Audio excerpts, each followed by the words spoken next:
Joining us now, live from Richmond, our numero uno man of the hour, our reporter covering the Richmond General Assembly like a glove, our senior correspondent on the John Fredericks Radio Network, Tommie McNeil. Tommie, good to have you, man.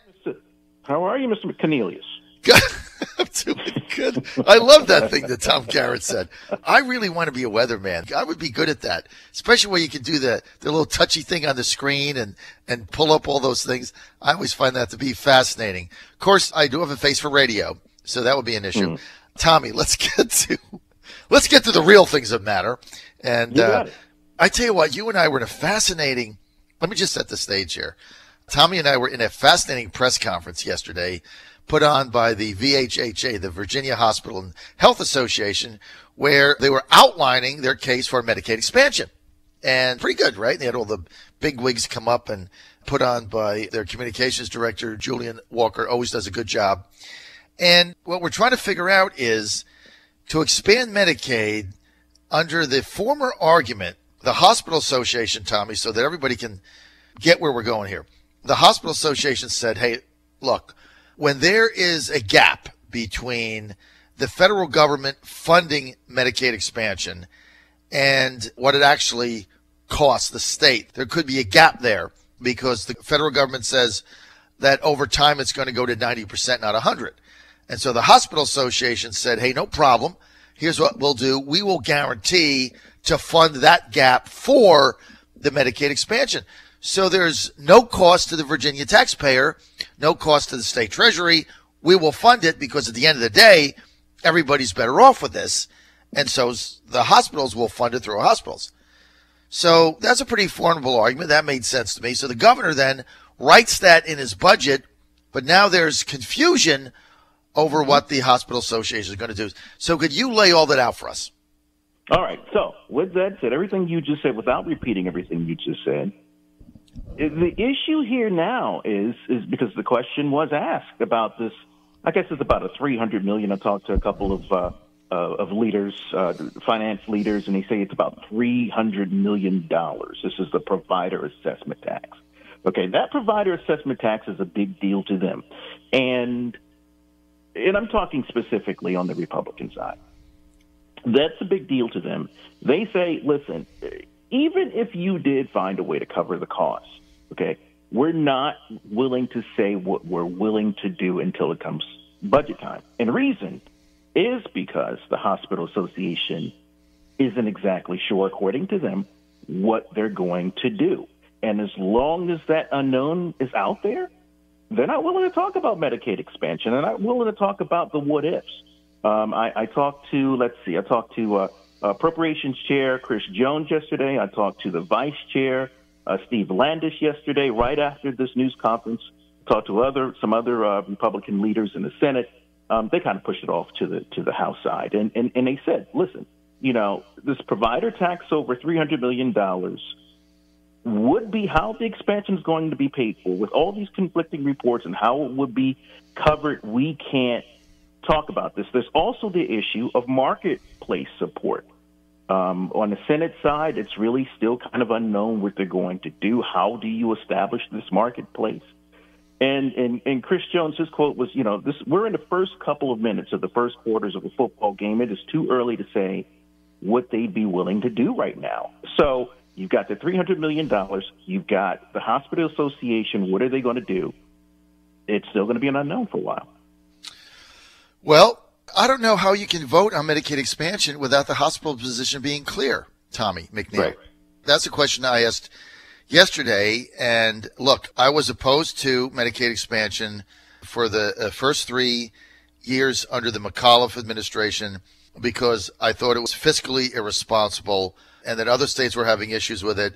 And I didn't really believe that Obamacare would go forward and the feds would keep funding it. So I thought if you do this, you're really going to put Virginia on the hook, and it didn't make any sense. So I fought it with the Republicans.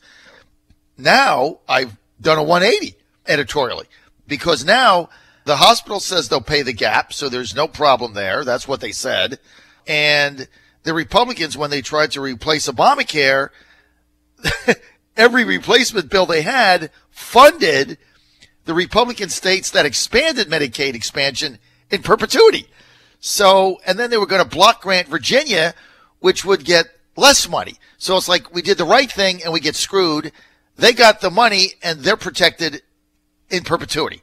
So I'm like, I'm done. Okay, I'm done with this. Now I think we ought to take it, because if we don't take it, it ends up going to California or Washington State or Hawaii. So we might as well take it. But the cornerstone of this, Tommie, is that the hospitals would fund the gap. Otherwise, Virginia's on the hook for that. I mean, if you take that linchpin out or you make it nebulous or ambiguous, then, you know, the Republicans now still have a pretty good argument, which is this thing is going to get out of hand. The costs are going to go higher than anybody estimates, and we're going to get on the hook for this, and we don't have the money to fund it, right? So I think it's a big deal. And it's still, again, their argument is that, you know, Medicaid is their business, or I should say medical costs are their biggest expense. It's out of control. There's no real formula for fixing that. And until that, they don't want to roll the dice on what the federal government is proposing. All right. That makes a lot of sense. So when do you see the hospitals coming back with a definitive answer? That's not up to me. I don't know. I don't either. Know. It'll be pretty soon, especially if that's what they're hearing. If that's what they're hearing from the GOP, I'm sure they'll have some type of response. But listen, you know, we've asked this question a couple of times over the years, and we haven't received a direct answer. So whether we'll get a direct answer, I would think we would.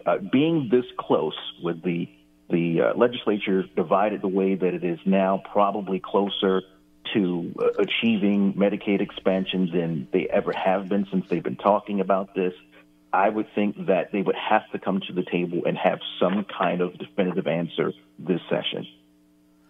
Well, I think so. I don't think they'll get it passed without it. I think that's an important aspect. And, you know, like in the Senate yesterday, the Stanley team, Senator Bill Stanley from Franklin, his team was telling me that the Godfather, Dick Saslaw, and the Democrats threatened Bill Stanley's hospital. What's it called? Patrick County Hospital in his district that there's funding for. And the Democrats threatened to pull that hospital funding if Stanley didn't vote with them on Medicaid expansion. So, you know, there's going to be some hardball politics, right? Mm-hmm. No question about it. So we'll see how that plays out. All right, so let's get some of the other things going on. Let's talk about the guns and where the Democrats are right now with that and some of the other things that they're attempting to do. Yeah, we had a couple of significant lobby days early in the week on Monday, and there was some action taken on the very first 2 days of the week, I should say on the first day of the week. We saw both pro-gun and gun control rallies on Monday, and this was on the heels of 17 pieces of gun control legislation die in committee that day. This also included, of all those bills, one that pushed universal background checks. Governor Ralph Northam had talked about this earlier at our gun control rally, the several issues that he's been pushing this particular session, but he really talked about the universal background checks. And he expressed his disappointment later during a televised address to the Joint Assembly. Now, the thing is, what did advance was legislation on bump stocks. And if you recall, this was a bump stock was the device used in the Las Vegas mass shooting that allowed that shooter to fire as many rounds in such a short period of time. That did advance. That's actually going to be heard in Senate Finance today. However, some of the gun rights advocates think that if it's there and they have to talk about the financial impact of this particular piece of legislation, it's probably going to fail. So let me ask you something. When you look at some of those gun bills that went down, how does the new system, when you're voting on something in a committee now, one of these committee hearings, and you have to go on the record, Tommie McNeil, how is that going to impact legislation? What impact do you think that will have? I don't think on this particular issue it's going to matter that much. And the reason why I say that is because those who are gun rights advocates and those who are gun control advocates have stood pretty staunchly on those issues. They're not afraid to show where they stand on those particular issues. They're proud. If you're a gun control advocate, if you're a gun rights advocate, at some of these rallies you had a lot of legislators who showed up in support of gun rights and those gun rights groups there. So I don't think that particular, subcommittee rules is going to matter on this issue. So they're going to vote the way they want to vote. Right. They're going to vote the way they want, and obviously that's one of the hot button issues. What have you heard? I know there's several bills on medicinal marijuana, cannabis oils, and things like that. Siobhan Dunavant's got one, I think, to let doctors make up their own mind. Joe Vogel has one similar to what she had. And then we have the whole ongoing marijuana debate. What have you heard on that, Tommie? Not a whole lot at this point. I think something it's either today or tomorrow that may be discussed on that particular issue, but not a whole lot. That hasn't gotten as much traction as some of these other issues. I believe Senator Adam Ebbin also has a piece of legislation pertaining to that. I haven't really heard too many grumblings on that because on the Democratic side, they do want to move forward with legislation that decriminalizes and the marijuana. They also want to reduce some of the penalties for other crimes. So they're really talking about that on a larger scale, not just marijuana, but just crime laws in general. Tommie, I'm going to patch in one of our callers who has a question, if I may. Looks like Ken in Leesburg. Ken, you're on the air. You're with Tommie McNeil and John Fredericks. Go ahead, Ken. Hey, it's great to listen to you on 570. You're nice and clear. Woohoo! 570, the answer. When I was, yeah, it was great. I was on the Board of Supervisors in Loudoun County, and we had a crisis we had to deal with in 2014 where our social services people came to us saying they needed to hire 5 FTEs quick in order to handle the increase in Medicaid enrollees. And this is, an environment where there's no Medicaid expansion. And apparently we learned at that time that Loudoun County, despite its wealth, had more Medicaid enrollees than Arlington or Alexandria. And I did some research on this because I was, being a good Republican, was reluctant to spend the money. But they gave us a good case, and we voted for it. And I asked, why can't the state pay for it? And they pointed out a law that says that the cities and the counties have to pay for the processing. And the state only gives them so much money, and the feds too. So one of the things that I found just alarming in this whole debate the last couple of years is that nobody has pointed out, and maybe the caller could, maybe this Mr. O'Neill could correct me, but the state requires the counties and the cities to pay for the processing, the people to actually handle all the beneficiaries. So if we add 400,000 people in Virginia, just imagine what kind of an impact that's going to be on the local property taxes for the cities and counties. Did they change that law, or is there something new that allows the feds to pay for this? Because when the Democrats say the feds are going to pay 100% of Medicaid expansion, it's not true. It's not true. So what you're referring to, we have to pay for the processing. Now, if I'm wrong, maybe they changed the law, but I'm in my car. I don't have the ability to find the documentation. But that's what, really, really made me very much against this whole expansion idea. Look, Ken, thank you for bringing that up. We'll have Tommie look into that. But that's a good argument to say that, one of the things you're not looking at is the administrative cost of administering expansion, that wouldn't be necessarily covered by the federal or the state government, that would fall on the various localities. So, Ken, thanks for bringing it up. We'll look at that. Tommie, any interesting scuttlebutt going on? Any kind of rumors of the day that you've heard that might be worth knowing about? Not right now. And I'll tell you, we talked about last week, we talked about some of the appointments to committees, and I did get some responses to that.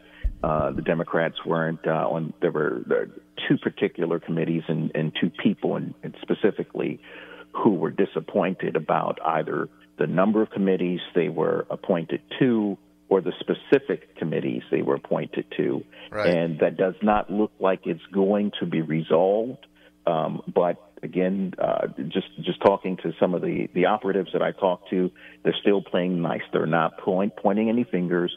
They're not saying whether or not it was intentional or whether or not this was just, the Republican leadership taking shots at them. They say they're going to play nice for right now. But I will say that at a news conference, I believe on Monday, House Minority Leader David Toscano did address that, and they're not particularly happy with that right now. But all right, Tommie, what is today at the General Assembly, what is driving the day? What's the number one thing you're going to be focused on? There are some more pieces of gun legislation that I'll be following up on. I actually ran into a member of the VCBL, and I think they're really going to be paying close attention to the bump stock issue. There are a couple of news conferences today. There's one on women's health care. That's also going to be a big topic this session, especially with more Democrats in the House. Taking the government out of women's business. There's going to be a news conference at 10 o'clock. I may or may not attend that, but I'll get some reaction to that at some point. And then aside from that, it's just going to be the normal business, and I'll follow up to find out whether or not there is some scuttlebutt, as you put it, later in the evening or afternoon. All right, Tommie, fabulous update. Thanks for being there. Tommie McNeil, our senior correspondent for the John Fredericks Radio Network, covering the 2018 General Assembly.